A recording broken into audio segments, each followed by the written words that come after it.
जय हिंद दोस्तों। पिछले वीडियो में हमने जैन धर्म को देखा था। आज का हमारा टॉपिक है बौद्ध धर्म। चलिए बौद्ध धर्म को देखते हैं। तो बौद्ध धर्म का संस्थापक गौतम बुद्ध को कहा जाता है और इन्हें एशिया का ज्योतिपुंज यानी लाइट ऑफ एशिया कहा जाता है। इनका जन्म 563 ईसा पूर्व में कपिलवस्तु के लुम्बिनी नामक स्थान पर हुआ था। इनके पिताजी का नाम शुद्धोधन था और माताजी का नाम महामाया था। इनकी माता की मृत्यु इनके जन्म के 7वें दिन ही हो गई थी। फिर इनका लालन पालन इनकी सौतेली माँ प्रजापति गौतमी ने किया था। इनके बचपन का नाम सिद्धार्थ था। बचपन से ही गौतम बुद्ध का मन आध्यात्मिकता की ओर था, इसलिए इनके पिताजी ने मात्र 16 वर्ष की आयु में ही इनका विवाह यशोधरा नामक कन्या से कर दिया। इसके बाद इनका एक पुत्र हुआ जिसका नाम राहुल हुआ। अपने साम्राज्य में भ्रमण के दौरान इन्होंने व्यक्ति जीवन की 4 अवस्थाओं को देखा। इसके बाद उनके मन में वैराग्य उत्पन्न हो गया। ये कौन कौन से थे? तो पहला इन्होंने एक बूढ़े व्यक्ति को देखा। फिर अपने साथी से पूछा ये कौन है? तो साथी ने जवाब दिया ये एक बूढ़ा व्यक्ति है। फिर उन्होंने पूछा क्या मैं भी बूढ़ा होऊंगा? साथी ने जवाब दिया हाँ, सब कोई बूढ़ा होगा। फिर इन्होंने दूसरा व्यक्ति को देखा। दूसरा व्यक्ति बीमार था। फिर अपने साथी से पूछा कि ये कौन है? तो साथी ने जवाब दिया ये बीमार व्यक्ति है। तो क्या मैं भी बीमार होऊंगा? साथी ने जवाब दिया हाँ, आप भी बीमार होइएगा। फिर इन्होंने एक शव यानी मृत व्यक्ति को देखा। तो इन्होंने अपने साथी से पूछा ये कौन है? तो साथी ने जवाब दिया ये मर चुका है। तो इन्होंने पूछा क्या मैं भी मरूंगा? तो साथी ने जवाब दिया हाँ, जो जन्म लिया है उसकी मृत्यु निश्चित है। फिर अंत में इन्होंने एक प्रसन्न सन्यासी को देखा। फिर इन्होंने अपने साथी से पूछा ये कौन है? तो साथी ने जवाब दिया ये सन्यासी है। फिर ये चारों अवस्थाओं देखने के बाद इन्होंने अपने सांसारिक समस्याओं से व्यथित होकर 29 वर्ष की आयु में गृह को त्याग दिया और जिसे बौद्ध धर्म में महाभिनिष्क्रमण कहा जाता है। ज्ञान की खोज में बुद्ध इधर उधर भटकते रहे। फिर उन्हें अल्लाह कलाम मिले जो इनके प्रथम गुरु बने। इन्होंने अल्लाह कलाम से सांख्य दर्शन की शिक्षा ली। इसके बाद महात्मा बुद्ध ने अपने 5 मित्रों के साथ सारनाथ के वन में लगभग कई वर्षों तक कठोर तपस्या की, परंतु सफलता नहीं मिली। फिर इन्होंने ज्ञान की प्राप्ति के लिए गया चले आए, आधुनिक बिहार में। कठिन तपस्या के बाद 35 वर्ष की आयु में वैशाख पूर्णिमा की रात निरंजना नदी के किनारे पीपल वृक्ष के नीचे सिद्धार्थ को ज्ञान प्राप्त हुआ। ज्ञान जब प्राप्त हो गया तो इनको बुद्ध के नाम से जाना जाने लगा और वह स्थान बोध गया कहलाया। और बोध गया कहाँ है? तो गया है में है। गया कहाँ है? तो आधुनिक बिहार में है। बुद्ध ने अपना प्रथम उपदेश सारनाथ में दिया था जिसे बौद्ध ग्रंथों में धर्म चक्र प्रवर्तन कहा गया है और इन्हें यह उपदेश पाली भाषा में दिया गया था। बुद्ध ने अपना सर्वाधिक उपदेश कौशल देश की राजधानी श्रावस्ती में दी थी। पहला उपदेश सारनाथ में दिया था, परंतु अधिकतम बार उपदेश कौशल देश की राजधानी श्रावस्ती में दी थी। चलिए बुद्ध के 4 सत्य कथन को देख लेते हैं। पहला है संसार दुखों से भरा है। दूसरा है हर दुख का कोई ना कोई कारण है। तीसरा है सभी दुखों का सबसे बड़ा कारण इच्छा है। चौथा है इस इच्छा पर नियंत्रण पाया जा सकता है। तो ये 4 बुद्ध ने सत्य कथन कहे थे। बौद्ध धर्म के त्रिरत्न कौन से हैं? तो पहला है बुद्ध, दूसरा है संघ, तीसरा है धम्म। चलिए आगे हम देखते हैं। तो महात्मा बुद्ध के अनुयायी 2 भागों में विभाजित हो गए।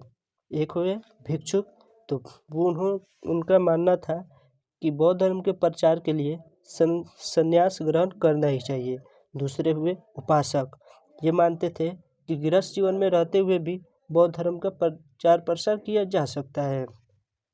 महात्मा बुद्ध के प्रमुख अनुयायी थे बिंबिसार, प्रसेनजीत और उदयन। बौद्ध संघ में सम्मिलित होने के लिए न्यूनतम आयु जो थी वो 15 वर्ष बनाई गई थी। चलिए महात्मा बुद्ध के जीवन से संबंधित बौद्ध धर्म के प्रतीक चिन्हों को देख लेते हैं। तो उनके जन्म के प्रतीक चिन्ह बताया जाता है कमल और सांड। गृह त्याग को घोड़ा से दर्शाया जाता है और ज्ञान को पीपल यानी बोधि वृक्ष से दर्शाया जाता है। उनके निर्वाण को पद चिन्ह से और मृत्यु को स्तूप से बताया जाता है। 80 वर्ष की अवस्था में 483 ईसा पूर्व में कुशीनगर में बुद्ध का निधन हुआ, जिसे बौद्ध धर्म में महापरिनिर्वाण कहा जाता है। निधन के पश्चात बुद्ध के अस्थि अवशेषों को भारत के 8 जगहों पर स्थापित कर दिया गया स्तूपों के रूप में, जिसमें सबसे बड़ा स्तूप है सांची का स्तूप। चलिए आगे देख लेते हैं बौद्ध धर्म के प्रचार प्रसार को। तो बौद्ध धर्म के प्रचार प्रसार महात्मा बुद्ध की मृत्यु के बाद 4 संगतियों को आयोजित किया गया था। प्रथम संगति जो हुई थी वो 483 ईसा पूर्व में राजगिरी में हुई थी और इसके अध्यक्ष महाकश्यप थे और ये अजातशत्रु के शासनकाल में हुआ था। दूसरा जो है वो 383 ईसा पूर्व में वैशाली में हुआ था और इसके अध्यक्ष साबाकामी थे और ये कालाशोक के शासनकाल में हुआ था। तृतीय बौद्ध संगति जो है वो 255 ईसा पूर्व में पाटलिपुत्र में हुई थी और इसके अध्यक्ष मोगलीपुत्र थे और ये अशोक के शासनकाल में हुआ था। ये महत्वपूर्ण है। चतुर्थ बौद्ध संगति जो है वो प्रथम शताब्दी में हुई थी और ये कुंडलवन आधुनिक कश्मीर में है और इसके अध्यक्ष वसुमित्र थे और ये कनिष्क के शासनकाल में हुआ था। इसके बाद बौद्ध धर्म जो है 2 भागों में बट गया था। पहला हुआ हीनयान और दूसरा हुआ महायान। तो हीनयान बौद्ध धर्मों की मूल तथा प्राचीन शाखा थी, परंतु महायान जो है वो बौद्ध धर्म की नवीन शाखा थी। हीनयान में बुद्ध केवल महापुरुष माने जाते थे, परंतु महायान में बुद्ध को ईश्वरीय अवतार समझकर उनकी मूर्ति पूजा की जाती थी। हीनयान शाखा ने सत्कर्मों पर बल दिया, परंतु महायान में बुद्ध एवं बोधिसत्वों की पूजा पर बल दिया जाने लगा।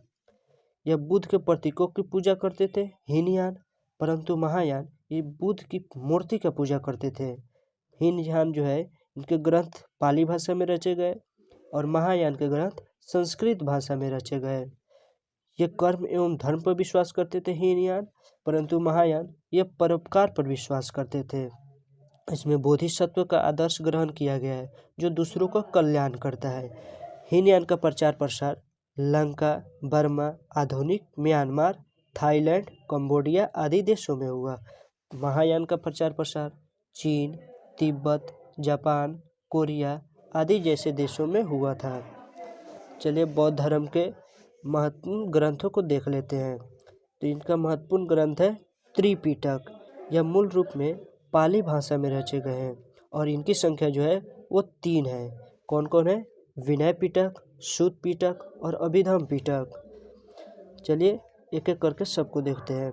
तो विनय पिटक जो है इसमें भिक्षु एवं भिक्षुणियों के आचरण संबंधित नियम बताए गए हैं। सूत पिटक में बौद्ध धर्म के उपदेश संकलित है और अभिधम पिटक में बौद्ध धर्म की दार्शनिक व्याख्याएं दी गई है और इसका सबसे महत्वपूर्ण भाग कथा वस्तु है। चलिए जातक कथाएं को देखते हैं। यह मूल रूप में पाली भाषा में है और इसकी संख्या 549 है और इसमें बुद्ध के पूर्व जन्मों की कथाएं बताई गई हैं। बुद्ध चरित इसकी रचना संस्कृत में हुई है और ये अश्वघोष द्वारा रचित यह एक महाकाव्य है। इसमें बुद्ध का जीवन वृत्तांत एवं उनकी शिक्षाओं का वर्णन है। इसे बौद्धों का रामायण कहा जाता है। बौद्धों का रामायण किसे कहा जाता है? तो बुद्ध चरित को बौद्धों का रामायण कहा जाता है। चलिए धम्मपद को देखते हैं। तो पाली भाषा में रचा है, इसे बौद्धों का गीता कहा जाता है। बौद्धों का गीता किसे कहा जाता है? तो धम्मपद को बौद्धों का गीता कहा जाता है। चलिए इससे संबंधित 10 हम अति महत्वपूर्ण प्रश्नों को देख लेते हैं। तो हमारा पहला प्रश्न है गौतम बुद्ध का जन्म कहाँ हुआ था? तो कपिल वस्तु के लुम्बिनी नामक स्थान पर हुआ था। चलिए अगला प्रश्न को देखते हैं। गौतम बुद्ध के पिता का क्या नाम था? तो शुद्धोधन उनके पिताजी का नाम था। अगला प्रश्न देखते हैं। गौतम बुद्ध के माताजी का क्या नाम था? तो महामाया देवी था, परंतु उनकी सौतेली माता का नाम महाप्रजापति गौतमी था। इन्होंने ही उनका पालन पोषण किया था। चलिए बौद्ध धर्म का प्रमुख ग्रंथ कौन सा है? तो ये है त्रिपिटक। त्रिपिटक कौन कौन से है? तो सूत पिटक, विनय पिटक और अंतिम है अभिधम पिटक। अभिधम पिटक। चलिए पांचवा देखते हैं। गौतम बुद्ध ने अपना पहला उपदेश कहाँ दिया था? तो इन्होंने सारनाथ में अपना पहला उपदेश दिया था, परंतु बोध गया में इनकी ज्ञान प्राप्ति हुई थी। चलिए गौतम बुद्ध को ज्ञान की प्राप्ति कहाँ हुई थी? तो मैंने बताया आपको, बोध गया में इनकी ज्ञान की प्राप्ति हुई थी। चलिए सातवां प्रश्न देखते हैं। बौद्ध धर्म में कितने आर्य सत्य बताए गए हैं? तो 4 आर्य सत्य बताए गए हैं। आठवां प्रश्न है, महात्मा बुद्ध का परिनिर्वाण कहाँ हुआ था? तो कुशीनगर में। कुशीनगर में महापरिनिर्वाण हुआ था। सारनाथ में इन्होंने पहला उपदेश दिया था और लुम्बिनी में इनका जन्म स्थान है। चलिए 9वां प्रश्न देखते हैं। गौतम बुद्ध का बचपन का नाम क्या था? तो सिद्धार्थ था। इनके बचपन का नाम सिद्धार्थ था। अंतिम प्रश्न को देखते हैं। बौद्ध धर्म के 3 रत्न कौन कौन से हैं? तो बौद्ध धर्म के 3 रत्न बुद्ध, धर्म और संघ है। आशा करते हैं वीडियो आपको अच्छा लगा होगा। मिलेंगे नेक्स्ट क्लास में, तब तक के लिए जय हिंद, जय भारत।